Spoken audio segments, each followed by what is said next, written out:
السلام علیکم ورحمۃ اللہ وبرکاتہ۔ سٹوریز وز شاہ زیب، کیسے ہیں آپ سب ناظرین؟ ٹھیک ہیں، اللہ پاک کی ذات آپ سب کو اپنی حفظ و ایمان میں رکھے، سننے والوں کو، دیکھنے والوں کو اللہ پاک کی ذات اپنے خاص فضل والے، کرم نوازیوں والے معاملات فرمائے آپ سب پر۔ آج حضرت امام احمد بن حنبل رحمۃ اللہ تعالی علیہ سرکار کے بارے میں تھوڑا سا آپ کو سنایا جائے گا۔ آپ کے وقت میں، آپ کے دور میں ایک اور بزرگ ہیں جن کا اسم مبارک ہے حضرت بشر حافی رحمۃ اللہ تعالیٰ علیہ۔ بہت سارے لوگوں نے نا حضرت امام احمد بن حنبل کو بشر حافی سرکار رحمۃ اللہ علیہ کے پیچھے چلتے ہوئے دیکھا، تو بہت سارے لوگوں کے دلوں کے اندر اور دماغ میں یہ کنسیپٹ پیدا ہو گئے کہ جی اس وقت کے جو امام ہیں وہ حضرت امام احمد بن حنبل رحمۃ اللہ علیہ ہیں، مگر آپ جو ہیں وہ حضرت بشر حافی سرکار کے پیچھے پیچھے چلتے ہیں، اس کی وجہ کیا ہے؟ جبکہ لوگوں کو اس چیز کا علم نہیں تھا۔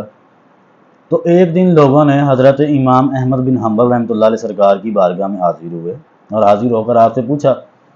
کہ سرکار آپ بشر حافی کے پیچھے پیچھے چلتے ہیں، آپ ان کی بہت زیادہ ان کا ادب کرتے ہیں، ان کا احترام کرتے ہیں، اس کی وجہ کیا ہے؟ تو آپ نے فرمایا کہ امام احمد بن حنبل اپنے جس رب کو مانتا ہے، بشر حافی اس رب کو پہچانتا ہے۔ بشر حافی سرکار جو ہیں ایک دولت مند تھے، امیر کبیر گھرانے سے آپ کا تعلق تھا، دولت مند آدمی تھے، شخصیت تھے اس دور کے۔ تو ایک دفعہ آپ نشے کی حالت میں جو ہے نا وہ چل رہے تھے، تو راستے میں ایک کاغذ کا ٹکڑا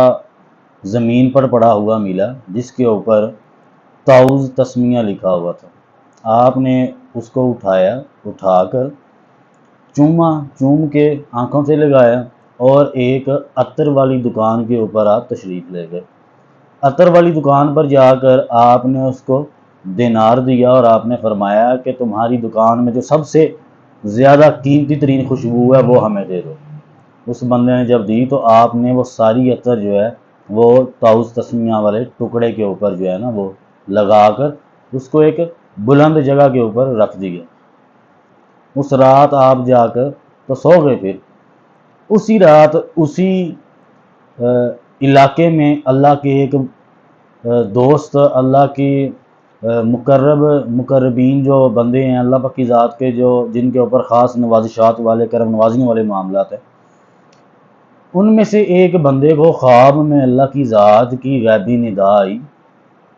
کہ اٹھو اور جا کر بشر کو ہمارا سلام کہو اور اسے کہو کہ جس طرح تم نے ہمارے نام کو مہکایا ہے، اس طرح ہم نے دونوں جہانوں میں اے بشر تمہارا نام مہکا دیا۔ تو وہ جب بزرگ اٹھے تو انہوں نے کہا کہ یہ کوئی شیطانی وسوسہ بھی ہو سکتا ہے، تو آپ دوبارہ لیٹ گئے۔ دوسری دفعہ پھر جب یہ معاملات ہوئے، آپ پھر اٹھے تو آپ کے دل میں پھر یہی خیال آیا کہ ہو سکتا ہے یہ شیطانی وسوسہ ہو، تو آپ پھر لیٹ گئے۔ تیسری دفعہ وہ غیبی ندا جو ہے وہ جلال بھری آئی اور آپ کو فرمایا گیا کہ کیا تم نے سنا نہیں کہ جاؤ اور بشر کو جا کر ہمارا سلام کہو اور اسے پیغام دو کہ جس طرح اے بشر تم نے ہمارے نام کو مہکایا ہے، ان دونوں جہانوں میں ہم نے تمہارے نام کو مہکا دیا۔ تو پھر وہ اس وقت بزرگ اٹھے، اٹھ کر حضرت بشر حافی سرکار کے گھر جو ہے تشریف لے گئے۔ جا کے جب دروازہ کھٹکھٹایا ان کا تو ان کا خادم آیا باہر، تو آپ نے فرمایا کہ جاؤ جا کر بشر کو کہو کہ اللہ کی ذات کا پیغام آیا، آ کر سن لے۔ تو وہ جب خادم اندر گئے ہیں انہوں نے جا کہا کہ اللہ کی ذات کا نا پیغام آیا، ایک بزرگ باہر تشریف لائے ہیں، تو وہ یہ بات کر رہے ہیں۔ تو بشر حافی سرکار جو ہیں وہ ننگے پاؤں آپ باہر تشریف لائے بھاگ کر۔ تو جب آپ باہر آئے تو ان بزرگوں نے فرمایا کہ اے بشر اللہ کی ذات پاک نے سلام کہا ہے اور فرمایا کہ بشر جس طرح تم نے ہمارے نام کو مہکایا ہے، اسی طرح ہم نے تمہارے نام کو دونوں جہانوں میں مہکا دیا۔ تو یہ سننے کے بعد آپ نے اپنی تمام تر دولت باہر